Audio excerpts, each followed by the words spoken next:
सभी भक्त प्रेमियों को मेरा नमस्कार है, राम राम है। तो ये बैसाख का महीना चल रहा है। बैसाख के महीने में देखो दान पुण्य का बहुत ही महत्व है। तो दान पुण्य जैसे प्याऊ लगवाते हैं, गायों को चारों खिलाते हैं, भूखे को रोटी खिलाते हैं, पानी पिलाते हैं, इसका बहुत ही महत्व है।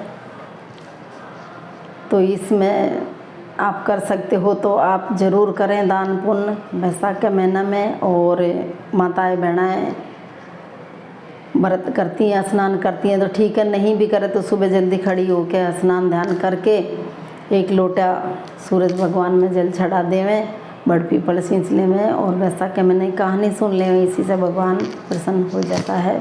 तो आइएगा बैसाख के महीने की स्नान की कहानी सुनते हैं। एक गांव में एक पति पत्नी रहते थे। वो बहुत गरीब थे, उनके पास कोई रोज़गार नहीं था। वो लकड़ियों का गट्ठड़ बना कर लाता और वो बेचकर उन्हीं से वे गुजारा करते। सभी बैसाख के महीना स्नान कर रहे थे। उसकी पत्नी बैसाख नहा रही थी। उसका पति लकड़ियों का गट्ठड़ लाता, उसमें से एक लकड़ी निकाल के और वो रख देती। उसकी पत्नी जल्दी खड़ी होती, स्नान करती, बड़ पीपल सींचती, तुलसा सींचती, आंकड़ा सींचती, महादेव पार्वती जी सींचती, कथा कहानी सुनती। इस तरह उनका बैसाख का महीना पूरा होने आया। एक एक लकड़ी उसकी पत्नी ने बचाई हुई थी, उसने गट्ठड़ बनाया और भगवान का नाम लिया। तो भगवान की कृपा से वो लकड़ियों का गट्ठड़ चंदन की लकड़ियों में बदल गया। भगवान की कृपा से चंदन की लकड़ी हो गई। उन्हें वो बेचने के लिए राजा के महल के नीचे होकर जाने लगी तो राजा को चंदन की लकड़ियों की खुशबू आई। उसने नौकरों को बुलाकर पूछवाया कि ये लकड़ियों का क्या दाम है। तब उसने बोला कि आप जो भी चाहो वो देओ, पर मुझे 5 ब्राह्मण जी माने हैं। 5 ब्राह्मण जी में इतना तो होना ही चाहिए।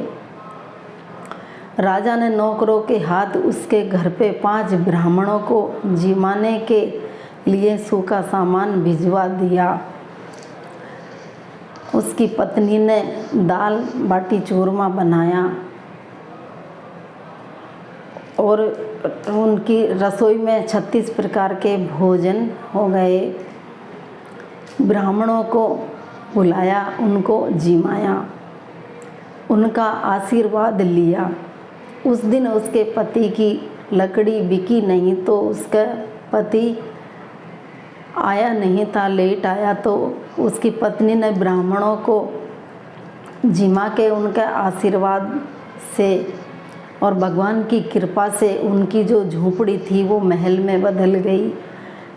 इतने में उसके आदमी लकड़ियों का गट्ठड़ को बेच के आ जाता है। महल को देख कर के नहीं, पड़ोसन से पूछता है कि ये मेरी झोपड़ी कहाँ गई।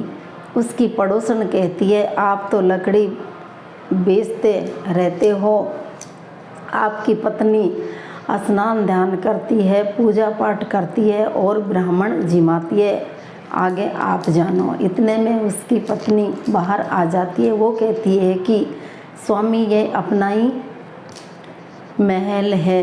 उसके पति को बहुत गुस्सा आता है और वो कहता है कि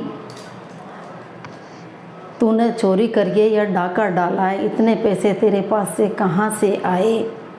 वो उसकी पत्नी कहती है कि मैं जो आप गट्ठड़ लेके आते हो उसको मैं एक एक लकड़ी बचा कर के नहीं, भगवान के नाम से मैं गट्ठड़ बनाकर बेचने गई, ये चंदन की बन गई। राजा ने वो गट्ठड़ को खरीद लिया। मैं उनसे सूखा सामान लेके आई और मैंने ब्राह्मणों को दाल बाटी चूरमा बना के जिमाया है। भगवान की कृपा से और ब्राह्मण की आशीर्वाद से ये महल, झोपड़ी की जगह महल बना है।